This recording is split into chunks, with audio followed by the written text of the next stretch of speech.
Buenas tardes, bienvenidos a este encuentro donde estaremos conversando alrededor de dos corrientes pedagógicas. La pedagogía crítica centrada en la transformación social y el constructivismo enfocado en la construcción activa del conocimiento. El objetivo de esta mesa redonda es argumentar, confrontar y contrastar las visiones pedagógicas y sus implicaciones para la enseñanza actual. Quienes estaremos conversando somos Yasmita Rieta Díaz y mis compañeras. Rubiela Mercedes Borque Flores. Ligia Esther Díaz Reyes. Terine Julio Balseiro. Gracias. Bueno, antes de iniciar con nuestra conversación, vamos a definir qué es una corriente pedagógica. Según Contreras y Cole, la corriente pedagógica se refiere a esos movimientos o teorías que se caracterizan por tener una línea de pensamiento e investigación definida, sobre la cual se realizan aportes permanentes que le dan coherencia, solidez y lo hacen permanecer en el tiempo. Bueno, vamos a iniciar con nuestra compañera Ligia, quien nos hablará sobre algunos rasgos generales sobre la corriente constructivista. Adelante, Ligia. Claro, Yasmin. Pues consideramos que la corriente constructivista surgió como una respuesta frente a las teorías del aprendizaje, como la conductista y la escuela tradicional. Se aborda desde una visión filosófica, psicológica y pedagógica. Desde la filosofía inicia con Kant, quien planteó los siguientes interrogantes: ¿qué conocemos? ¿Por qué conocemos? ¿Y a través de qué conocemos? Psicológicamente inicia con Jean Piaget, a partir de la perspectiva que un conocimiento da lugar a uno más elaborado y complejo. Pedagógicamente tiene sus orígenes con la pedagogía de Montessori, de Crowley, de Pestalozzi, de Freinet y Didier. Entre los rasgos generales del constructivismo encontramos que el aprendizaje es activo, porque los estudiantes no son sujetos pasivos, sino participantes activos en la construcción de su conocimiento. De igual forma, encontramos un elemento esencial que es la interacción social, porque los estudiantes, eh, ellos a través de la interacción con otros, con sus docentes y con demás compañeros, pueden tener un aprendizaje significativo. De igual forma, otros elementos fundamentales son los contextos auténticos, en la que vemos que el aprendizaje se enriquece cuando se elabora con situaciones y contextos significativos para la vida de los estudiantes. Otro elemento esencial son los conocimientos previos, que se reconoce la importancia de los conocimientos con los que cuentan los estudiantes como una base para la construcción de nuevos aprendizajes. Gracias, Ligia. Ahora escuchamos a Rubiela, que nos hablará sobre el constructivismo desde Piaget. Muchas gracias, Jasmine. Bueno, para hablar sobre el constructivismo desde la teoría de Piaget, voy a citar a Carmen Columa y Rosa Tafur, quienes en su artículo El constructivismo y sus implicaciones en educación del año 1999 explican que la teoría de Piaget se centra en que la construcción del conocimiento surge a partir de la interacción directa con el entorno o con el medio físico. Es decir, que para Piaget el aprendizaje es un proceso activo en el cual existe una relación dinámica entre el sujeto que aprende y el objeto de conocimiento, ya que el sujeto interpreta la información que le proviene del entorno y la relaciona con sus conocimientos previos para construir conceptos más complejos y estructurar sus conocimientos. En este sentido, pues podemos decir que las experiencias previas del sujeto le permiten realizar nuevas construcciones mentales en otros contextos. Piaget considera que el conocimiento es una adquisición gradual que depende de las capacidades evolutivas y de la interacción con el medio. Estas capacidades, por supuesto, están relacionadas o dependen de la etapa o el estadio en que se encuentra el sujeto. Y en cada una de estas etapas se produce una apropiación de conocimiento superior a la anterior, que le representa cambios y le implican a la vez una reestructuración en las capacidades cognitivas. Gracias. A ti. Ligia, ¿podrías contarnos cuál es la postura de Vygotsky frente al constructivismo? Por supuesto, Yasmin. Es indudable los aportes de la teoría de Vygotsky a la corriente constructivista. Él planteó un modelo psicológico del desarrollo humano donde la cultura juega un papel esencial. Este autor considera que el desarrollo del niño se realiza por medio de un proceso de evolución cultural a través de las funciones psicológicas superiores. En este punto, las interacciones sociales son primordiales para el desarrollo cognitivo e integral del ser humano. La teoría de Vygotsky aborda las actuaciones internas y externas en los aprendizajes de los niños, en la que se identifica una zona de desarrollo real que constituye todas aquellas actividades que el estudiante puede realizar por sí solos. También plantea una zona de desarrollo próximo, que es la interacción que se plantea con el docente o con un adulto o con un compañero. Para Vygotsky, la zona de desarrollo próximo es, abro comillas, la distancia que existe entre el nivel de resolución de una tarea que una persona puede alcanzar individualmente y el nivel que puede alcanzar con la ayuda de un compañero más competente o con un experto en la tarea que está realizando. Gracias, Ligia. Bueno, ahorita les voy a hablar sobre algunos rasgos generales de la pedagogía crítica. Según Volcker 2006, la pedagogía crítica surge de la escuela de Frankfurt y tiene su origen en el pensamiento marxista, aunque luego fue evolucionando y dejando atrás el enfoque económico hacia uno más social. Su eje central es cuestionar y transformar las estructuras de poder que perpetúan la opresión y la desigualdad, especialmente aquellas disfrazadas de neutralidad como la cultura de las masas o la educación tradicional. Tiene varios propósitos. Uno de ellos es desenmascarar las ideologías dominantes. Esta pedagogía critica los sistemas como la educación, los medios, la religión, que ayudan a perpetuar la hegemonía dominante. Otro propósito es fomentar la conciencia crítica. Busca que los individuos entiendan su realidad para poder transformarla. Igualmente, impulsa la emancipación social, promueve la participación activa de los sujetos como agentes de cambio. Y democratizar la sociedad es uno de los más representativos y es que en las últimas generaciones busca ampliar los espacios de democracia, cuestionando la desigualdad racial, económica o de género o de cualquier tipo que se esté presentando en el momento. Dentro de los autores más representativos de esta pedagogía encontramos a Giroux, McLaren y Freire. Ahorita le vamos a dar paso a Caterine para que nos hable sobre los elementos que aportan Giroux y McLaren a esta pedagogía. Bueno, compañera, gracias, Yami, por cederme la palabra. Desde Giroux y McLaren tenemos que la escuela se considera como un espacio o un contexto donde debe favorecer el diálogo, el cuestionamiento de los modelos sociales que condicionan y moldean las percepciones y, digamos, las acciones de los docentes y los estudiantes. Digamos que la pedagogía crítica enfatiza en que se debe dar cabida a alternativas que conecten la realidad social de los estudiantes y es lo importante, lo colaborativo, trabajar con otros y para otros, debatiendo, interactuando y participando en la toma de decisiones. Debe posibilitar entender y transformar los patrones culturales y más que un estudiante se forma un ciudadano. Eso podemos mirarlo ahora digamos, en las actividades académicas que los docentes proponen, como los estudios de caso, digamos, desde la JED, de las competencias ciudadanas, desde la comprensión del gobierno escolar, que se le ha dado más la voz a los estudiantes, desde los debates, desde los concursos de oratoria, del aprendizaje basado en problemas. Entonces miramos que, digamos, son unos rasgos que aún en la actualidad estamos atravesados por esta pedagogía crítica. Empoderar al estudiante del discurso ricos en argumentos para que este estudiante pueda ver la realidad social y que pueda transformarla desde un pensamiento crítico y un discurso que no es político, sino de la justicia social y justicia humana. Gracias, Yasmi. Bueno, gracias, Kate, a ti. Bueno, complemento. ¿Cuál es la postura de Freire? Para Freire, educar no es transmitir, es diseñar situaciones problemáticas en el contexto del educando para que éste tome conciencia del mundo o de su entorno injusto con el propósito de transformarlo.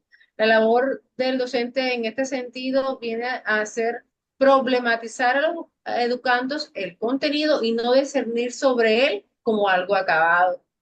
En el marco de la pedagogía del oprimido, Paulo Freire desarrolla una crítica estructural a la opresión, a la deshumanización y violencia en contextos sociales y también educativos. Él propone una triada, que es amar, esperanzar y luchar. En esta, lo que quiere es promulgar una toma de conciencia de los sujetos para la transformación social, al igual que fomentar la emancipación a través de la educación. Vamos a continuar con Rubiela para que nos hable sobre el rol de los docentes y estudiantes desde el constructivismo. Muchas gracias, Yasmin. Bueno, luego de escuchar las ideas principales de las corrientes pedagógicas, el constructivismo y la pedagogía crítica, es importante señalar el rol del docente y del estudiante de estas corrientes pedagógicas. Según Belén Benítez, en su artículo publicado en el año 2007, define al estudiante como el actor principal del proceso de aprendizaje, pues es él, solamente él, el que construye su conocimiento y nadie puede sustituirle en esta tarea. En este sentido, el estudiante es un sujeto activo, independiente, investigador, explorador, participativo y capaz de autorregular su proceso de aprendizaje.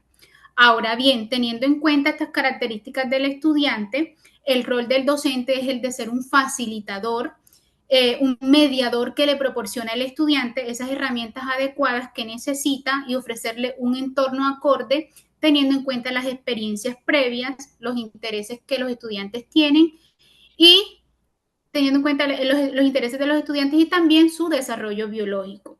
El docente debe ser un orientador, debe tener en cuenta que el sujeto no es activo solamente cuando explora, sino que también lo es cuando lee, cuando escucha las explicaciones. De esta manera, el docente puede acercar de una forma progresiva al estudiante a comprender lo que significan y representan los contenidos como saberes culturales. Gracias. A ti, Rubiela, le damos paso a Ligia para que nos comente cómo se ve el currículo del constructivismo en la actualidad. Gracias, Yami. Bueno, compañeras, vemos que el constructivismo nos indica el camino para la transformación educativa, en la que se presenta un proceso activo y dinámico en la que el alumno elabora y construye sus propios conocimientos, teniendo en cuenta una experiencia previa y las interacciones que se establece con el docente y su entorno. Entonces, desde la escuela se propende por un trabajo de forma colaborativa, cooperativa, a través de metodologías activas como el aprendizaje basado en problemas, el aprendizaje basado por proyectos, en la que los conocimientos, los intereses, las motivaciones, actitudes y expectativas que ha construido durante sus experiencias previas de aprendizaje lo pueda emplear en diferentes contextos. Entonces, por ello, el currículo debe responder a las necesidades e intereses de los estudiantes, propiciando su aprendizaje autónomo, que han de ser potenciados por el docente a través de la lectura, la observación, la comprensión, la planificación de acciones y solución de problemas y otras actividades en las que el estudiante se convierte en un sujeto participante de su propio conocimiento. Muchas gracias, Yami. A ti, Ligia. Escuchemos a Rubiela para que nos cuente qué implicaciones tiene el constructivismo en la enseñanza de hoy. Gracias, Yami, nuevamente. Bueno, en este punto es importante señalar esas implicaciones que tienen estas corrientes pedagógicas en la enseñanza de hoy. Por su parte, el constructivismo, desde mi punto de vista, ha generado un cambio en el quehacer educativo, dado que en la enseñanza actual se tienen en cuenta algunos principios didácticos de esta corriente pedagógica. Algunos principios como los que menciona Karen Palma en su artículo publicado en el año 2017, como son el aprendizaje cooperativo, la enseñanza explícita, la activación de los conocimientos previos y las estrategias de metacognición. El aprendizaje cooperativo, los docentes hoy en día lo utilizan como una estrategia en la cual organizan a los estudiantes en equipos de trabajo con el fin de construir un conocimiento de una forma más dinámica. La enseñanza explícita la utilizan para darle a conocer al estudiante los objetivos, las actividades y la metodología de la clase, de modo que los estudiantes pueden entender, encontrarle ese sentido a lo que van a estudiar y prepararse también para las actividades que van a desarrollar. Los docentes hoy en día también utilizan la estrategia de activación de conocimientos previos, que es una estrategia para indagar, para conocer qué tanto sabe el estudiante sobre lo que se va a enseñar. En este punto, pues, esa activación de conocimientos previos se permite dar cuenta de que el docente no es el único que conoce sobre el tema, sino que todos los integrantes también conocen sobre él, aunque sea en un nivel mínimo. Por su parte, si miramos el proceso metacognición, también es una estrategia que se utiliza para que el estudiante tome control sobre su proceso de aprendizaje, es decir, para que él aprenda a aprender y pueda hacer una revisión de esas actividades que ha aprendido e identificar los errores que cometió y reflexionar sobre su propio proceso. Gracias, Rubiela. Vamos a darle paso a Caterine para que nos cuente sobre algunos elementos de la pedagogía crítica desde el rol de los docentes y estudiantes. Compañeras y Yasmi, digamos que tocaré 4 elementos importantes. El primero es el liderazgo del maestro. Es un maestro líder que empodera a sus estudiantes desde el discurso para que éste, desde el pensamiento crítico, eh, tenga bases para poder cuestionar la desigualdad social o aquellas realidades sociales en las que está inmerso y que busca que tenga una posición o plantee unas posibles soluciones como ciudadano y no como estudiante. Otro elemento es la relación horizontal en que se da entre el estudiante y el maestro, porque ambos son líderes, ambos tienen la palabra, ambos pueden, digamos, tomar posiciones y el docente empodera al estudiante, en este caso, entonces una relación horizontal. Otro elemento es problematizar las vivencias sociales, traerlas al aula, porque para la pedagogía crítica la formación no se da solo dentro del aula, sino fuera de ella, desde los contextos donde los estudiantes están y sus comunidades.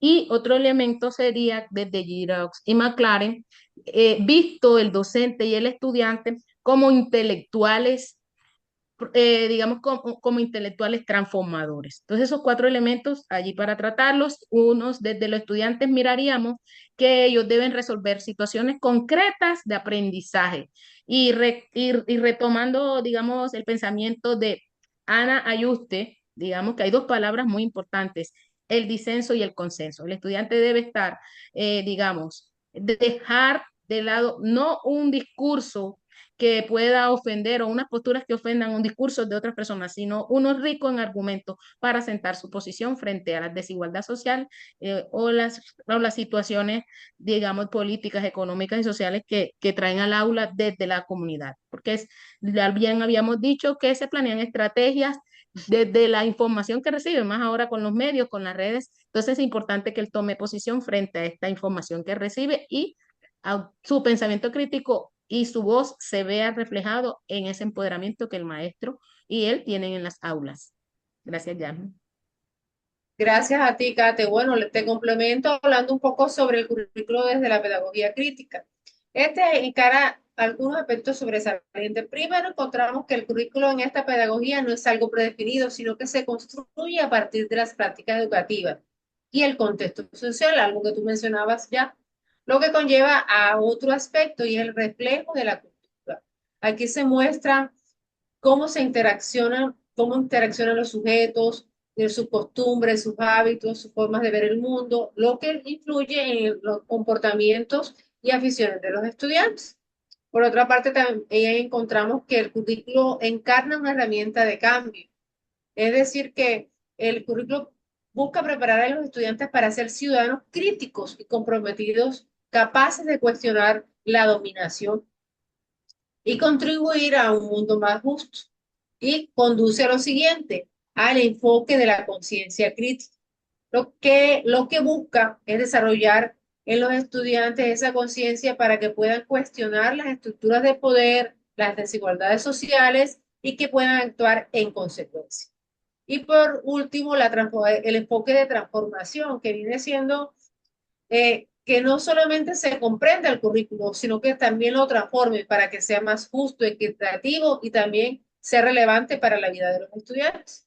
En resumen, desde la pedagogía crítica, el currículo es un proceso dinámico y transformador que debe ser diseñado y aplicado de manera activa y reflexiva.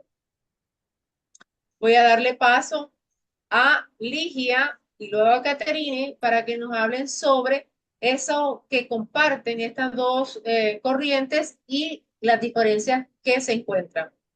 Adelante. Bueno, compañeras, vemos que estas dos corrientes comparten unos elementos que son fundamentales, puesto que ellos conciben al estudiante como un sujeto activo, se reconoce su voz en todos estos procesos educativos. De igual forma, el entorno también es un elemento sustancial, las interacciones que se dan en su desarrollo, y vemos que también desarrollan pedagogías activas que de una u otra forma permiten su desarrollo de una forma más significativa. Ok, entre los Gracias. elementos que difieren tocaré dos, los digamos que son los que yo considero más relevantes y uno es, primero, la relación que tienen con el conocimiento, digamos, desde su carácter, uno es más psicológico y cognitivo, con el constructivismo, y la pedagogía crítica es más hacia la transformación social, es más ideológica. Ese sería un elemento, digamos, en que difieren. Otro elemento es el rol del maestro. El rol del maestro, aunque en ambos es de hacer que se construya el conocimiento, digamos, de incluir al estudiante, en la pedagogía crítica es más de liderazgo, en sus inicios fue más político.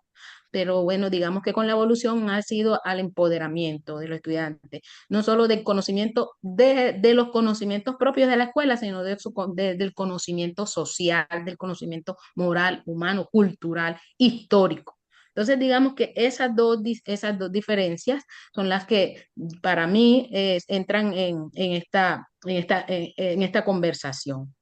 Yasmin, cedo Gracias. la Voy a palabra. retomar algunos aspectos relevantes para hacer la conclusión.